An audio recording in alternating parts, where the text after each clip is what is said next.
Assalamualaikum dan selamat sejahtera. Bertemu kita sekali lagi dalam channel CR Cikgu Rahman. Pada hari ini kita akan membuat ulang kaji bagi soalan sebenar UPSR Matematik 2017. Jadi murid-murid boleh dapatkan link di bahagian description. Cikgu tinggalkan link ni untuk kamu download soalan Matematik 2017.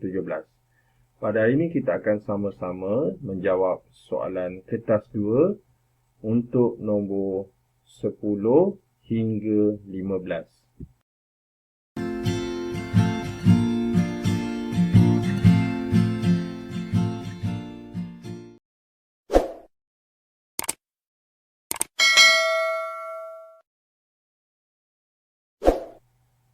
Rajah 10 menunjukkan sebuah segi empat tepat dan sebuah segitiga bersudut tegak. Okey.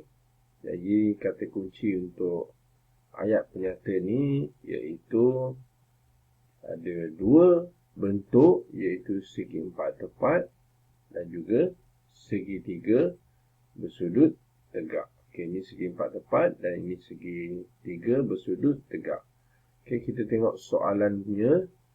Hitung luas dalam sentimeter persegi segitiga PQM. Okey, ini segitiga dia. Jadi kita kena kira luasnya. Okey, jadi untuk mengira luas, kita perlu mulakan dengan konsepnya ataupun formulanya. Jadi kita tulis luas bersamaan 1/2 darab panjang darab lebar. Langkah kedua, kita masukkan nombor atau ukuran sebenarnya. Okey. Jadi 1/2 ini tidak ada masalah, memang nombornya. Okey, cuma P. P itu panjang. Jadi kalau panjang ialah sisi yang berada di bawah.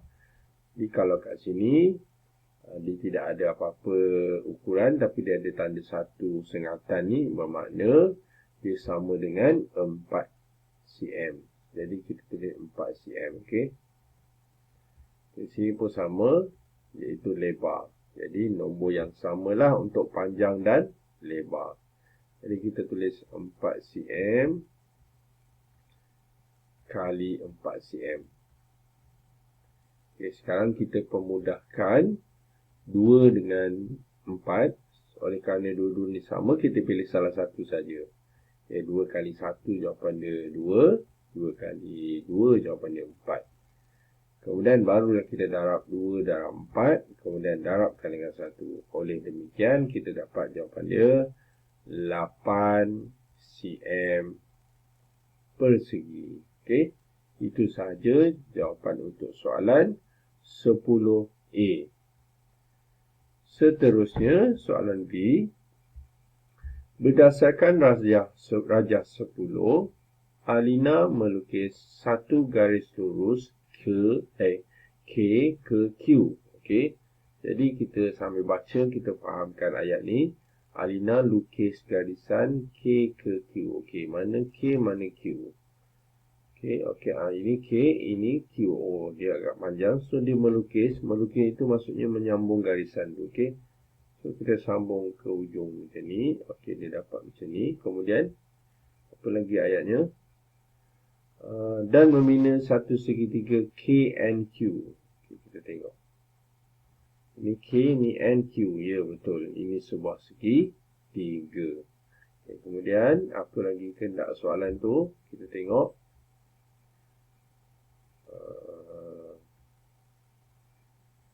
Hitung luas dalam sentimeter persegi segitiga yang baharu itu. Okey, jadi kata kuncinya ialah kita nak kena kira luas sentimeter persegi segitiga baru itu. Jadi sama juga seperti surah ni, kita mulakan dengan konsep iaitu formulanya.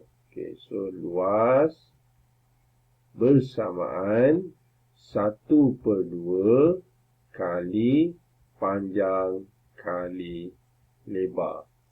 Okay, sekarang kita tengok segitiga kita. Okey, seperti biasa panjang sisi yang berada di bawah. Jadi panjangnya 7 dan 4. Jadi kita perlu tambahkan bermakna 11. Lebarnya 4 cm. Okey. Jadi kita tulis balik ataupun tulis mula 1/2 kali 11 cm kali 4 cm. Okay, langkah seterusnya ialah kita pemudahkan. Jadi kita akan pemudahkan dengan nombor yang genap. Jadi 2 dengan 4 lah kita pemudahkan. Sifir 2, 2 kali 1, jawapan dia 2. 2 kali 2, jawapan dia 4. Kemudian kita akan darabkan 2 dengan 11 dan 1. Jadi 2 darab 11, 22. Maka kita dapat jawapannya 22 cm per segi. Okey. Itu jawapan untuk soalan 10B. Seterusnya 10C. Berdasarkan rajah 10, maksudnya rajah tadi, tandakan betul pada luas yang paling besar. Okey, maksudnya kita kena tentukan mana satu yang paling besar. Kita tengok yang pertama, segitiga P, Q dan M. Okey, mana segitiga dia? Okey, P, Q, M. P, Q, M. Oh, yang tadi, yang awal tadi. So, kita dapat 8 cm persegi. Jadi kita tulis sini 8 cm persegi. Kemudian segitiga KNQ. KNQ yang baru tadi kita buat, KNQ kita dapat 22 cm persegi. Jadi kita tulis 22 cm persegi. Tujuan kita tulis ni supaya kita boleh buat perbandingan. Okay, kemudian KLMN itu segi 4. Segi 4 KLMN. Tadi kita tengok segi 4 dia. Okey, segi 4 KLMN. Okey ni. Iaitu 7 dan 4. Jadi luasnya ialah panjang kali lebar. Jadi KLMN kita tak tahu. Kita perlu buat luas KLMN ialah panjang darab lebar. Sebab ni ialah sebuah segi 4. Kemudian kita gantikan panjangnya 7 cm dan lebarnya 4 cm. Jadi 7 kali 4 kita dapat 28 cm persegi. Jadi kita tulis. Kemudian kita tengok lagi sekali apa kehendak soalan. Soalan nak yang paling besar. Luas yang paling besar. Maka kita dapat segi 4 lah yang paling besar. Jadi kita tanda betul. Okey. Ini yang dikatakan soalan berangkai. Okey. Kalau kita tak tahu soalan atas sekali, kita tak boleh jawab soalan yang seterusnya. Okey. Okey, seterusnya soalan 11. Carta pi menunjukkan peratus agihan pendapatan Prakash dalam tempoh sebulan. Okey. Jadi ayat penyatanya kat sini, pendapatan Prakash untuk sebulan. Okey. Kata kunci dia. Kemudian, peratus sewa tidak ditunjukkan. Okey. So, sewa tak ditunjukkan. Okey. Jadi, kita teruskan dengan kata kunci kedua yang berada di gambar. Jadi, kita perlu keluarkan maklumatnya, iaitu sewa tak dinyatakan. Apa yang kita kena faham tentang carta pi, nilai peratusnya sekiranya penuh ialah 100%. Sebelum kita menjawab soalan ni, kita keluarkan maklumat yang mana sewa rumah tidak dinyatakan. Maka macam mana kita nak dapat sewa ini, nilai ini, kita perlu tolak. Tolak daripada 100%. Okey. Maksudnya 100% kita tolak hasil tambah ni. Okey. Jadi pertama sekali kita tambah dulu. 12 dan 8 ni 20. Kemudian 15 dan 45 kita dapat. Okay, tak apa kita tulis. 15, 45. Kita tambahkan. Kita dapat 10.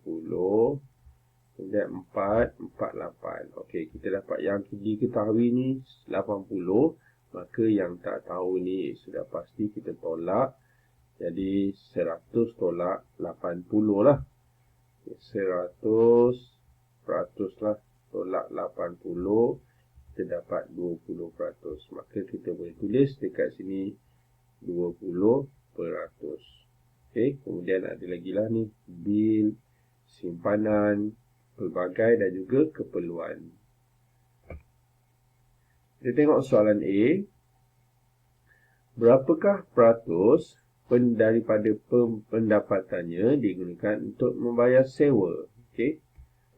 Membayar sewa. Okey, tadi kita dah kira dah nilainya 20%, maka kita tulis semula 20%. Seterusnya, pada bulan setiap bulan Prakash membayar sewa rumahnya 850. Okey. Kemudian hitung jumlah pendapatan bulanannya. Okey. Jadi kat sini yang diberi maklumat ialah sewanya ialah 850. Okey, 850 ini mewakili, tadi kita dah kira, mewakili 20%. Okey, bersamaan lah maksud dia. Okey, maksud dia kita boleh buat perkadaran, kita buat dalam bentuk pecahan macam ni. Okey, 20%, maksudnya ini sewa, ini jumlah, bersamaan. Okey, nilai dia kita dapat 850 sewa dan jumlah kesemuanya ialah pendapatannya. Okey. So saya tulis ni kita tak tahu. Okey. Yang tak tahu ini ialah pendapatannya. Okey, ini ialah perkadaran. Jadi kita pemudahkan dulu 20 dengan 100 ni kita potong satu sifar dahulu. Kemudian 2 dengan 10 ni kita dapat sifir 2, 2 kali 1 jawapan dia 2, 2 kali 5 jawapan dia 10. Ini bermakna 1 bersamaan 850. 5 bersamaan berapa? Bila dikatakan perkadaran atau setara, 1 ni macam mana jadi 85 sifar? Didarab 85 sifar. Jadi 5 ni juga kita kena darab 85 sifar. Nanti kita akan dapat jumlah bawah ni. Dan bawah inilah jumlah pendapatannya. Okey. So pendapatan sebenarnya. Okey. So pendapatan bulanan dia. Jadi kita ambil 85 sifar ataupun 850 lah. Okey, so ambil 850 ringgit, kita akan darabkan dengan 5. Kita dapat sifar 5 kali 5 25, 8 kali 5 40 tambah 2 42. Kemudian kita tulis RM. Okay, jadi inilah pendapatan Prakash untuk bulan tu lah, pendapatan bulanan Prakash, iaitu RM4,250.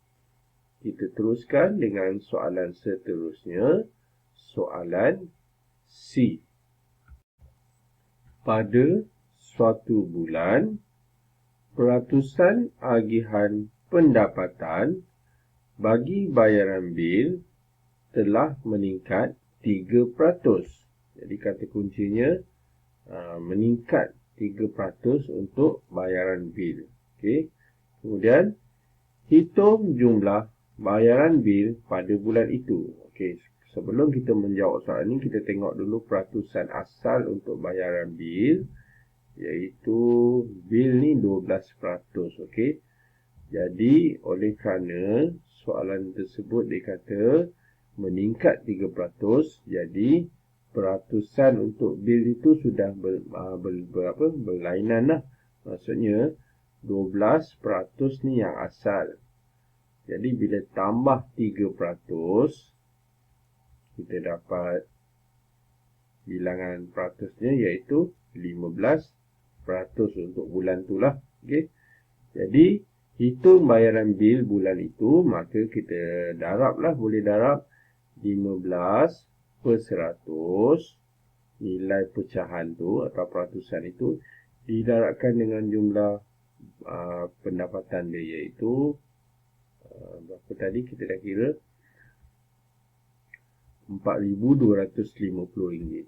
Okay, so tulis 4250. Jadi langkah pertama, kita pemudahkan dahulu antara kedua-dua silangkan nombor ni, kiri dan kanan. Kita potong sifar dulu berpasangan. Kemudian kita pemudahkan atas dengan bawah.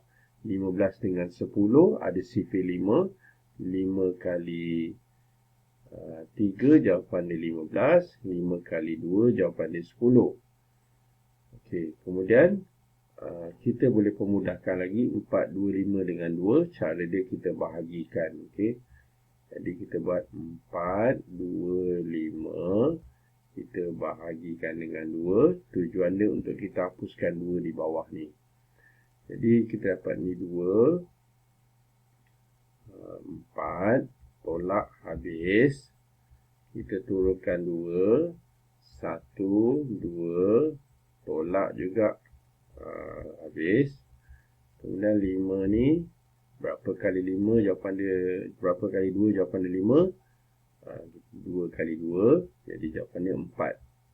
Okay, tak ada tapi 4.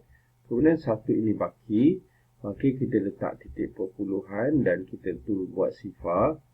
Dia jadi 10. Jadi kalau 10 berapa kali 2 jawapan 10? Okay, 5. Okay, so 10. Okay, ini bermakna kita potong 2 ni tulis 1. 425 ni kita potong, kita tulis 212.5. Maksudnya RM212.50. Okay. Kemudian kita akan darabkan dengan 3. Okay, jadi kita buat RM 212.50 darabkan dengan 3. Okay, sifar kali 3, sifar. 5 kali 3, 15. Ada titik. 3 kali 2, 6. 6 tambah 1. 7. Kemudian 1 kali 3, 3. 3 kali 2, 6. Letak RM. Jadi inilah dia. Kita panggil bayaran bil pada bulan itu, iaitu RM637.50. Kita teruskan dengan soalan yang seterusnya, soalan 12.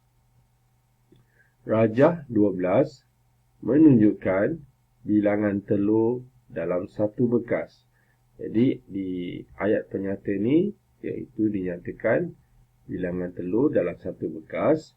Kemudian kita tengok gambar rajah ni, iaitu telur ni ada 30 biji. Okay. Seterusnya, Encik Tan membeli 16 bekas. Jadi gambaran kita akan mendarab lah. Okay. Sambil kita baca ni, kita terus tentukan. Maknanya, kalau satu bekas ni 30, Encik Tan ni dia beli 16. Jadi kita darab 16. Nantilah kita baca dulu. Okay. Encik Tan membeli 16 bekas telur dengan bilangan telur yang sama. Okay, maksudnya bilangan ni lah. 30 ni sama. 1/2 atau setengah daripada jumlah telur ialah grade A. Okay. Jadi A ni 1/2. Kemudian baki adalah telur B dan C. Okay, B dan C itu baki. Bilangan telur C ialah separuh daripada B. Okay. Ini juga penting. Maksudnya, kalau C ada sekian, B itu separuh daripada C. Apa soalan ni nak? Hitung bilangan grade A. Okay, telur A. Okay, jadi macam mana kita tengok? Pertama sekali kita kena tahu jumlah keseluruhan dulu lah. Okay, jadi 16 kali 30. Okay, jadi kita buat 16 kali 30. Cara dia kita cuma buat 16 kita kali dengan 3 sahaja. Nanti kita tambah sifar dekat belakang. Jadi 6 kali 3 18. 1 kali 3 3. 3 tambah 1 4. Okey, ini ialah telur keseluruhan 480. Kemudian diberitahu kat sini 1/2 daripada jumlah telur itu ialah A. Maka untuk mengira A, kita kira 1/2 daripada tu ialah darab. So tulis darab, tulis 48 sifar. Maka kita boleh permudahkan 2 dengan 48 ni. 2 kali 1 jawapan dia 2. 48 ni 2. Dan 8 ni 4. Yang ni sifar lah. Okay, kemudian kita darabkan dengan 1. Jadi kita dapat telur untuk grade A ialah 240 biji. Okay, itu sahaja untuk soalan 12A. Okay, seterusnya, hitung pecahan telur grade C daripada keseluruhan telur itu. Jadi soalan nak grade C. Okay. Jadi macam mana kita nak kira grade C? Kita tengok. Baki untuk telur tadi, A itu kita dapat 240. Jadi baki telur itu ialah grade B dan C. C adalah separuh daripada B. Okay. C itu separuh daripada B. Maksudnya B lagi banyak lah. Okay. Jadi kita kira dulu baki dulu. Okay. Jadi asalnya 480. Kemudian kita tolak 120 dahulu. 240. Tadi kita dapat A 240. Oops. Padam. Kita tulis dulu 480 tolak 240. Kita dapat sifar 4. Kemudian 4 tambah 2. 4 tolak 2, 2. Okey, ini bermakna A tambah bukan A, C C tambah B bersamaan 240. Okey, ini maklumat pertama yang kita boleh keluarkan. Kemudian kita tengok semula, dia kata sekali lagi, bilangan C adalah separuh daripada B. Jadi maksud dia C ni separuh daripada B. Maksudnya kalau B itu ada 1, C itu dia 2 kali. Kenapa? Sebab dia separuh. B ni ialah C tambah C. Okey. Nampak sini? B ni ialah C dan tambah C. Maksudnya C tambah C. Maksudnya ada 2 kali C baru dapat B.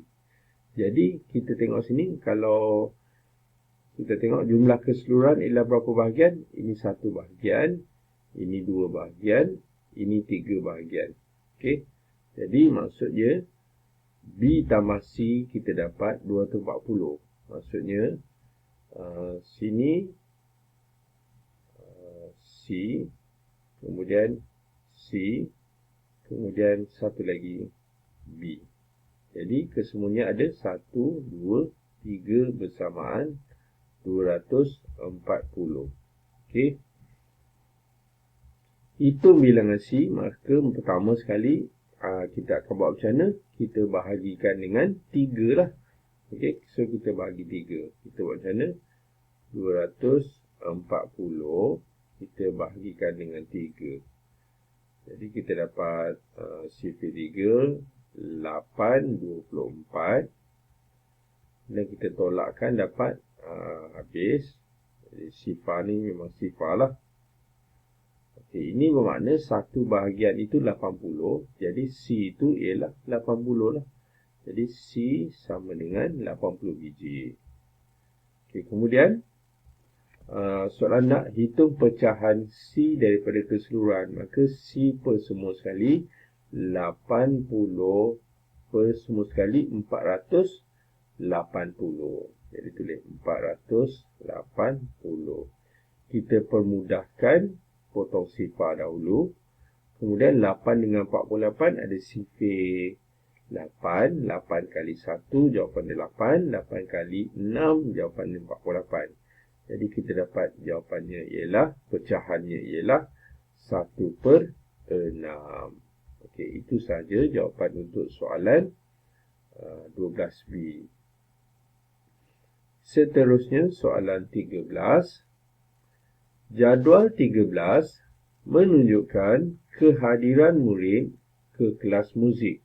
Okay, jadi kata kuncinya untuk ayat penyata ni ialah kehadiran murid di kelas muzik. Kemudian ada piktograf kat sini, jadual piktograf, dan kita perlu keluarkan maklumatnya dahulu. Okay. Jadi ini ialah gundalan. Jadi kalau 5 ni, ini ialah 5. Maksudnya 1, 2, 3, 4 guna 5. Okay. Jadi 5, 5, 5 kita dapat 15. Kemudian kita kira satu-satu. 15, 16, 17 dan 18. Kita tulis kat sebelah ni, kanan ni 18.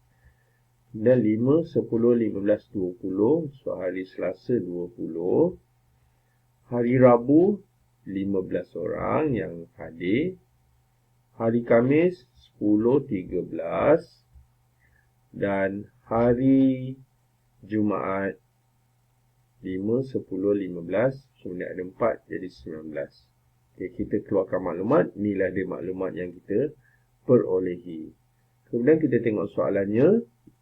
Hitung min kehadiran murid untuk 5 hari itu. Jadi kata kuncinya ialah min. Okay. Untuk 5 hari. Jadi konsepnya macam mana?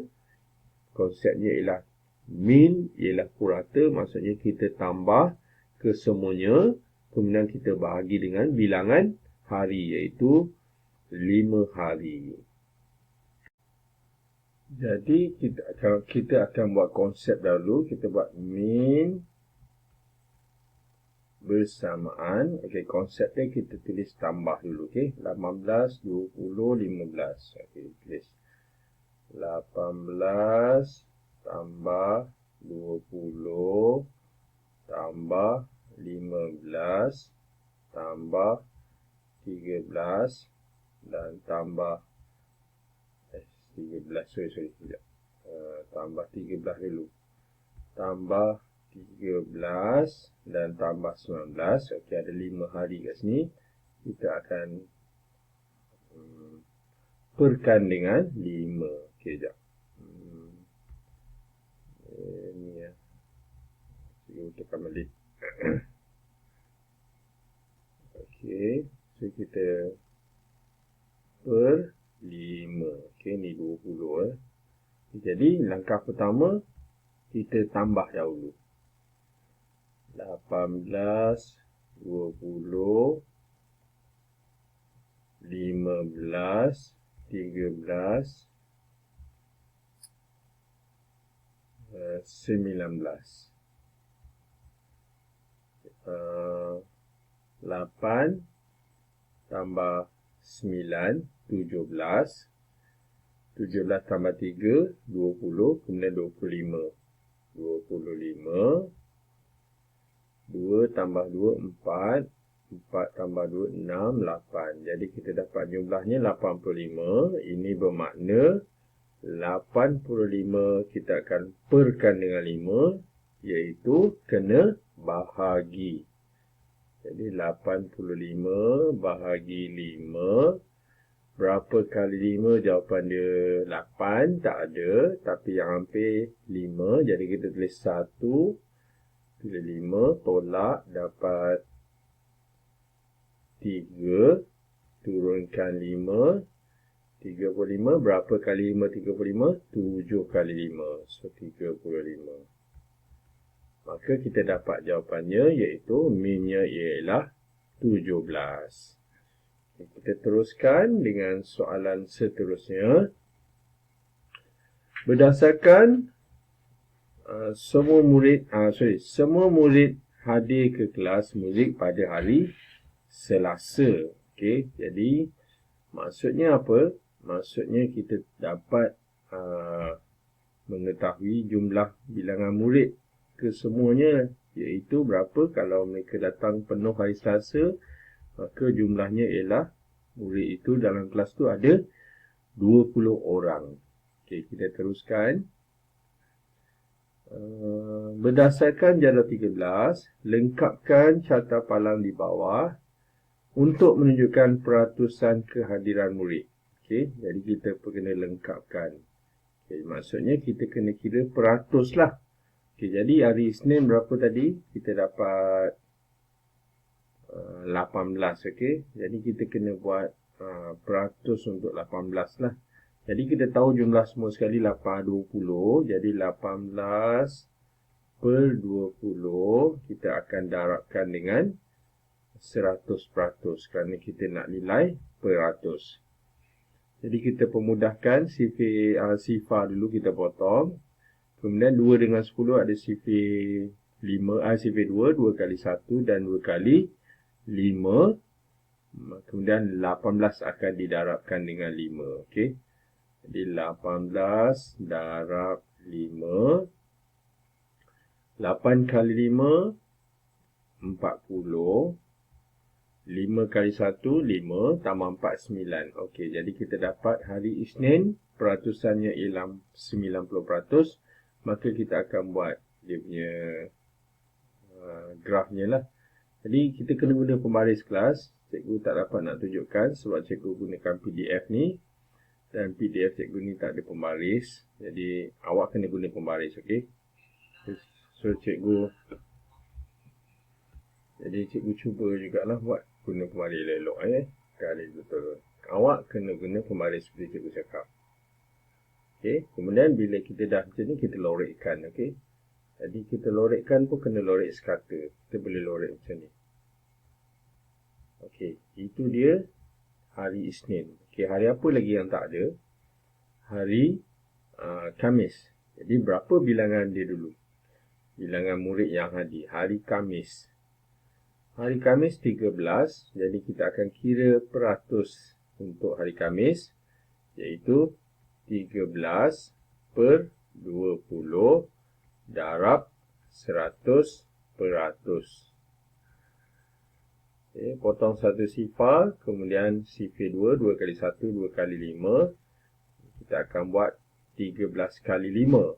13 kali 5. Jadi 3 kali 3, 3 kali 5, 15. 1 kali 5, 6. Kita dapat 65. Betul tak? 5, 1, 5, 5 tambah. Okey, 6 betul Okey, so 65. Betul tak 13? Tengok betul-betul. 13 betul. Okey. Jadi 65 macam mana? Ambil 60, lepas tu separuh dia. Kat situ, okey. Jadi kita gariskan ke bawah. Gariskan ke bawah. Okay, kemudian kita lorekkan. Manakala yang terakhir hari Jumaat, kita tengok bilangan kehadiran dahulu. 19 orang. Jadi pecahannya 19 per 20. Darab 100%. Jadi potong sifar, pemudahkan, dan kita darabkan 19 dengan 5. Okey, so 19 darab 5, kita dapat 45. 5 kali 1, 5 tambah 4, 9. Kita dapat 95%. Jadi kita ambil 95 kat sini ya. Okey. Dan kita gariskan. Okey.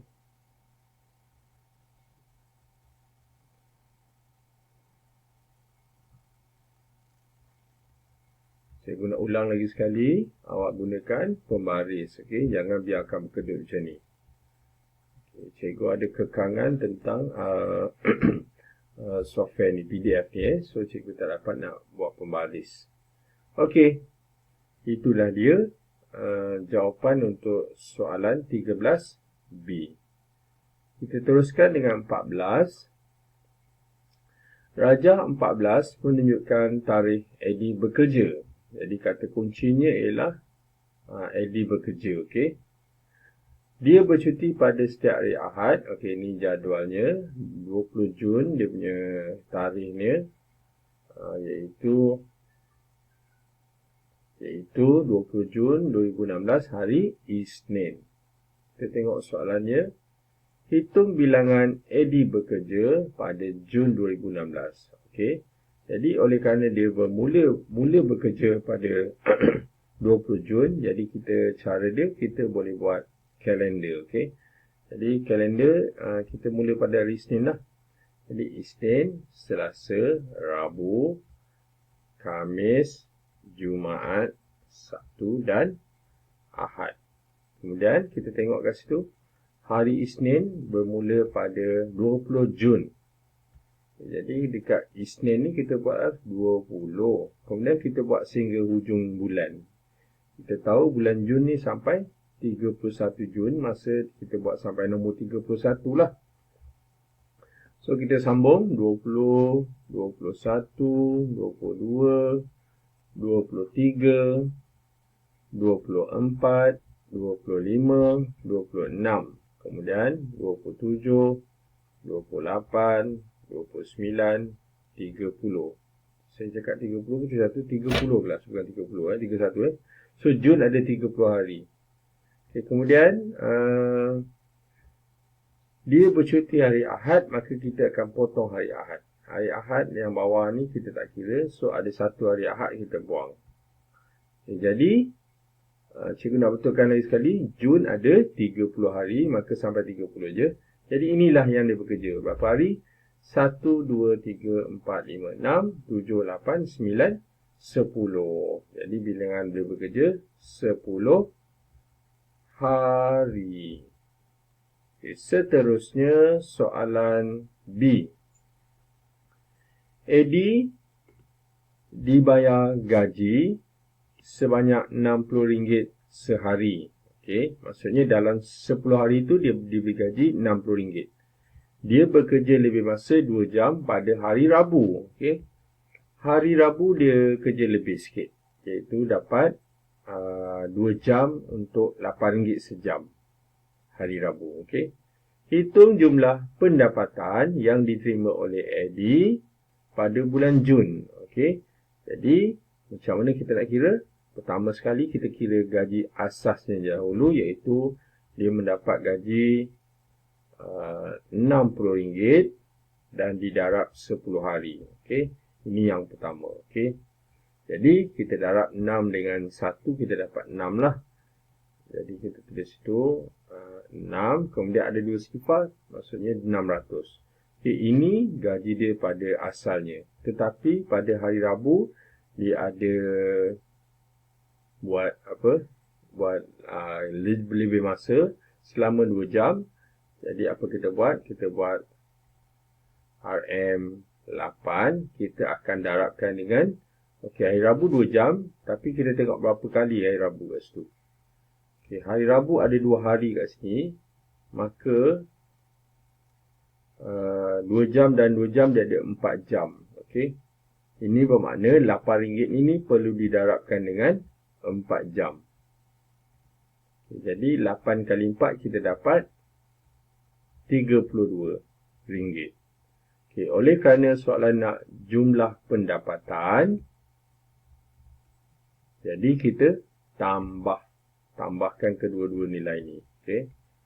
Jadi 2, 3, 6. Jadi inilah pendapatan bagi Eddie, iaitu RM632. Soalan seterusnya, soalan 15. Jadual 15 menunjukkan bahan binaan untuk membina sebuah dinding konkrit. Jadi nak buat dinding konkrit tu maksudnya dinding yang petak tu. Jadi dalam satu dinding konkrit tu dia memerlukan, ni bahan-bahan dia, simen 250 kg, kerikil 300 kg dan pasir 480 kg. Kita tengok soalan. Hitung jumlah jisim dalam kg. Jumlah jisim dalam kg. Simen, kerikil dan pasir bagi membina 3 keping. Maksudnya kita nakkan 3 dinding konkrit. Jadi macam mana kita nak buat? Kita akan kira dahulu berat untuk satu konkrit. Maksudnya satu dinding konkrit kita perlu tambahkan ketiga-tiga bahan ni. Okey, jadi kita tambah terus kat sini macam ni. So kita buat macam ni. Sifar 8 tambah 5 13. 4 tambah 4 8 10. So inilah jumlah untuk satu konkrit. Jisimnya ialah 1030 kg. Oleh kerana soalan nak 3 keping, maka kita akan darabkan 1030 kg dengan 3. Jadi kita dapat sifar 9 sifar 3. Jadi ini jawapan untuk soalan yang ke-15A, iaitu 3090 kg. Soalan B. Berdasarkan jadual 15, Ben telah memesan 2000 kampit simen. Okay, jadi kata kuncinya, dia pesan 2000 kampit simen yang berjisim 50 kg sekampit untuk membina beberapa rumah. Okey, beberapa rumah ni kita tak tahu berapa rumah, tetapi dinyatakan sebuah rumah memerlukan 20 keping dinding konkrit. Okey, satu rumah 20 keping. Jadi soalannya, hitung bilangan rumah yang dibina oleh Ben. Jadi soalan nak berapa bilangan rumah. Jadi pertama sekali kita kena tahu dahulu berapa simen yang Ben pesan ataupun ada. Jadi 2000 kita kali dengan 50 kg. Okay? Jadi kita buat macam mana? 2000 kita akan kalikan dengan 50. Jadi bila soalan yang ada sifar kat belakang, sebenarnya kita boleh buat 5 kali 2 sahaja. Okay? 5 kali 2, 10. Jadi kita, oleh kerana ada 4 sifar, kita tambah 4 sifar. Okay, mula-mula 4 sifar ni, kemudian 2 kali 5, 10. Jadi kita dapat simen yang Ben pesan 100 kg. Okay, sekarang, apa yang kita boleh buat? Kita tengok sini, kita kena tahu berapa simen untuk satu konkrit, 250. Jadi kita kira 100,000 kita akan bahagi, kita buat per 250 kg. Kita nak kira berapa konkrit yang dapat. Jadi kita bahagikan, pertama sekali kita potong sifar. Kemudian kita pemudahkan sifar 5, 5 kali 5 jawapan 25, 5 kali 2, 10. Kemudian ni sifar. Jadi kita akan buat 200 per 5. Okay, 200 per 5 maksudnya 200 bagi 5 lah. Okay, kita boleh mudah lagi, tapi cikgu tunjuk 2000 bahagi 5. Bahagi 5 kita dapat ni 4. 20. Okay, sifar. Kemudian sifar belakang kita tambah. Okay, jadi kita dapat 400 keping. Okay, 400 keping ni ialah konkrit. Okay, kita tengok soalan ni. Satu rumah ada 20 keping. Jadi untuk mendapatkan bilangan rumah, kita buat macam mana? Ambil jumlah semua sekali, 400. Kita akan bahagi lagi sekali. Kali ni kita bahagi dengan 20. Sebab satu rumah tu 20 keping konkrit. Jadi sifar 20, pertama sekali kita potong dulu sifar. Kemudian 40 bagi 2, 4 kali 2 kali 2, jawapan dia 4. Kemudian sifar ni kita boleh salin balik. Jadi kita dapat nilainya ialah 20. Jadi 20 ni apa? 20 ini ialah 20 keping. Okay, itu sahaja. Bukan 20 keping, 20 rumah. Sorry. rumah. Okey, maka kita dah selesai menjawab soalan nombor 15. Oleh itu, kertas peperiksaan ni kita pun dah tamat. Dengan itu, kita sudah selesai menjawab soalan UPSR Matematik 2017 untuk nombor 10 hingga 15. Yang baik itu daripada Allah Subhanahu Wa Taala, manakala yang tak baik itu adalah daripada kelemahan dan juga kekurangan cikgu sendiri, dan cikgu minta maaf. Sekian daripada cikgu. Terima kasih dan jumpa lagi.